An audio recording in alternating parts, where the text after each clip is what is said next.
দিয়ে ইসলাম কায়েম হবে না, এই আওয়াজ দিয়ে বাতিলের পরাজয় আনা যাবে না, বরং এমন আওয়াজ দিলে বাতিলেরা কাঁধে চেপে আগে ছিল 15 বছর, এবার 30 বছর পার করবে। এই জন্যে অন্তত একটু ফোঁস করার দরকার আছে না নাই? এক সাপ পীরের কাছে গেছে যে একটু মুরিদ করি দেন, আমি আপনার মুরিদ হয়েই জান্নাতে যাইতে চাই। তা বলতেছি তোর কাজই তো হইলো মানুষের কামড়ানো আর মানুষের ক্ষতি করা। তা বলছে আপনি যদি মুরিদ করেন কথা দিলাম কারো কামড়াবো না। কয় এটা যদি কথা দিস তাইলে তোরে মুরিদ করতে পারি। ঠিক আছে, জবান দিলাম। পীর সাহেব তারে সবক দিয়েছে, ঠিক আছে এখন তুমি আমার মুরিদ, সকালে বিকালে সন্ধ্যায় জিকির করবা। সাপ যে আপনাদের এই ধান ক্ষেত আছে না, আইলের উপরে জিকির করতেছে। আমার মিজান ভাইয়ের বাড়ির কাজের লোক ভাই গরু পুষেছে, গাভী ঘাস কাটার জন্য গেছে মাঠে, কিন্তু তাড়াতাড়ি করে যাইতে যেয়ে বাড়ি দড়ি ভুলে রেখে চলে গেছে। যে ঘাস কেটে বাঁধবে কি দিয়ে হঠাৎ মনে পড়েছে দড়ি তো আনা হয় নাই। সন্ধ্যা, সূর্য ডুবে গেছে, সন্ধ্যার ওই যে আলো আধারের মধ্যে খুঁজতে খুঁজতে হঠাৎ দেখে আইলের পরে পড়ে আছে। এমন ভাবে মনে করিছে এটা কলার সুবলা, আপনারা কি বলেন, কলার খুসা বা কলার ডেগো বা কলার সুবলা যাই বলেন, এইটা মনে করি ওইটা কায়দা করি দিয়ে ঘাস বাইদে নিয়েতে বাড়ি এসেছে। আইলে ওরা সাপ দিয়ে যদি ঘাস বাঁধে ওর কি ঘাড় আর থাকার কথা? ও ঘাড় ব্যাখ্যা করে নিয়ে যখন খুলে দিয়েছে পীর সাহেবের কাছে যেয়ে বলছে, পীর সাহেব আমি মুরিদ হই বড্ড অন্যায় করে ফেলেছি। কেন? দেখেন দিন ঘাড় আর লেজ আছে, মাথার পাছা তো শেষ। এমন কি করে হলো? মুরিদ বলল আপনি আমাকে বলেছেন কামড় দেয়া যাবে না, আমি যেন মানুষকে কামড় না দিই, কথা দিয়েছি পীর সাহেব কাউরে কামড়াবো না।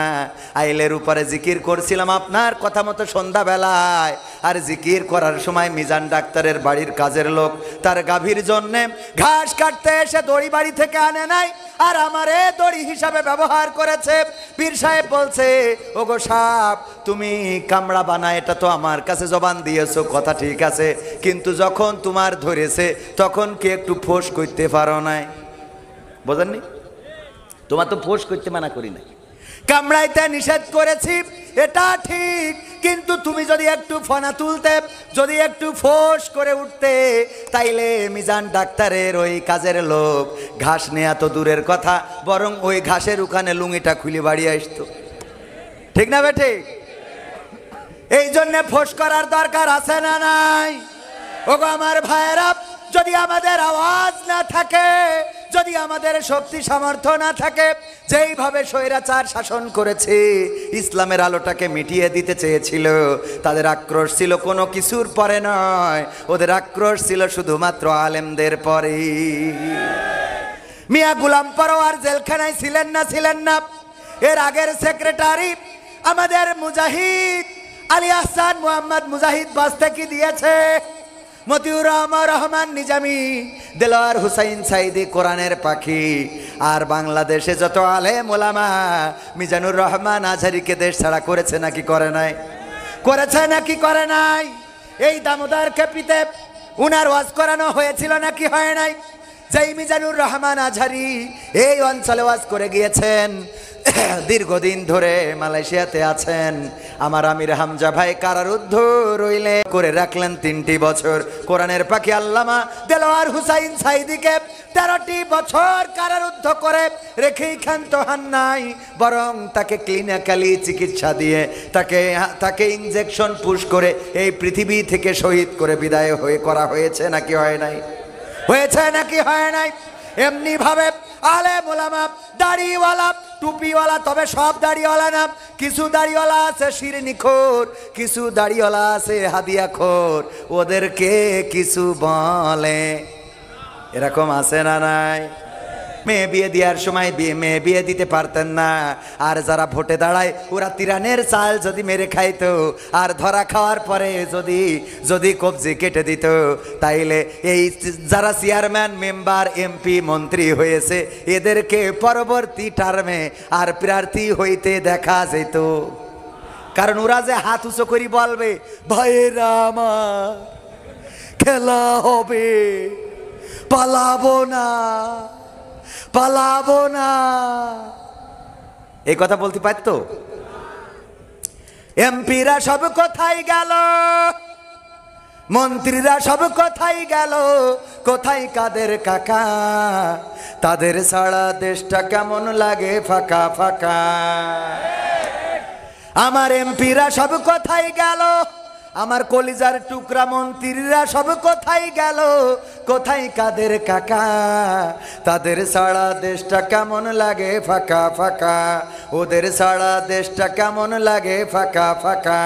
পালাবে না যাই না তবু দেখা, পালাবে না যাই না তবু দেখা, তাদের ছাড়া দেশটা কেমন লাগে ফাঁকা ফাঁকা। আইন মন্ত্রী আটকে গেল আইনেরই ফাঁকে, দাড়ি ছাড়া দরবেশের ভণ্ড ভণ্ড লাগে।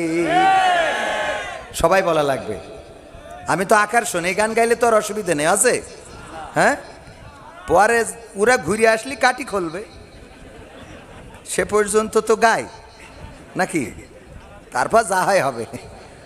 বলছে আর আসবে না, ষড়যন্ত্র থেমে আছে। আপনি যদি ঘুমিয়ে থাকেন আর চায়ের দোকানে বসে যদি বলেন যে বাইডেন এইবার থাকবে না, ডোনাল্ড ট্রাম্প আসবে, চায়ের দোকানে রাজনীতিবিদ আছে না নাই? ইউক্রেন আর রাশিয়া যুদ্ধ কেন এত লম্বা সময় ধরে হচ্ছে, বাংলাদেশের কেউ বলতে না পারলো চার দোকানেরও বলতে পারে, কথা কয় না। বিজ্ঞানী আছে না নাই? বাংলাদেশের বিজ্ঞানী 2 লাখ টাকায় হেলিকপ্টার বানাইছে, খালি উপরে একটা ফ্যান ঘরে, আর আমাকে টেলিভিশনরা ওই নিউজ প্রচার করে। অথচ আমাদের সেক্রেটারি জেনারেল এখানে এসে 1.5 ঘন্টা কোরআন হাদিস থেকে বয়ান করে গেল। একটা রাজনৈতিক দলের সেক্রেটারি, তার বয়ান নেওয়ার জন্য একটাও মিডিয়া আসে নাই, কথা কয় না। এসেছে বলেন, কত বড় শয়তান এই মিডিয়াগুলো, চিন্তা করতে পারেন? এগুলো প্রচার করে না, কিরা একটা সিলিং ফ্যান উপরে লাগাই সুইচ একটা দেয় ঘরে, আর কয় এই বিজ্ঞানী আমেরিকায় তৈরি হলি, ও আকাশ নিচে নামাই তো পাকামো কোথায়। বাংলাদেশের বিজ্ঞানী আর বাংলাদেশের সাংবাদিক, এদের আমাদের দেশের বিজ্ঞানীরা হইলো পয়লা বৈশাখে ঠাকুর তৈরি করে, ওই আবার কারেন্টের তারে বেঁধে শর্ট খেয়ে 3 জন মরে যায়, কথা কয় না।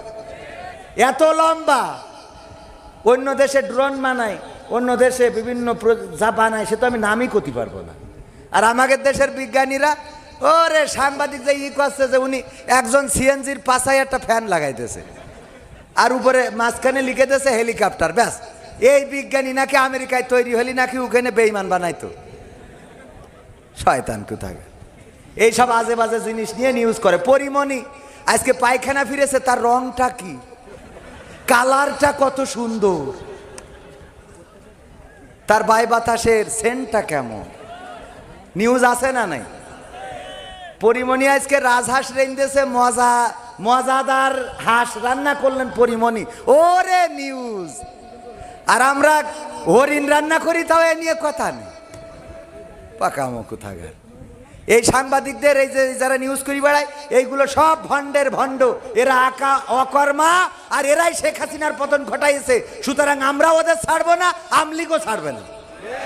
কারণ শেখ হাসিনার উল্টো পাল্টা পাম মেরিয়ে তেল দিয়ে এমন কথা বলি যে মুখ ফসকে বলি ফেলাই, তাহলে রাজাকাররা চাকরি পাবে। মানে তেল এত দিয়া দেশে যে বেশি হয়ে গেছে, হ্যাঁ ঠিক না বে ঠিক? এই কাজগুলো করি শেখ হাসিনা, এই জন্য আমলিগ বিএনপি সব একদম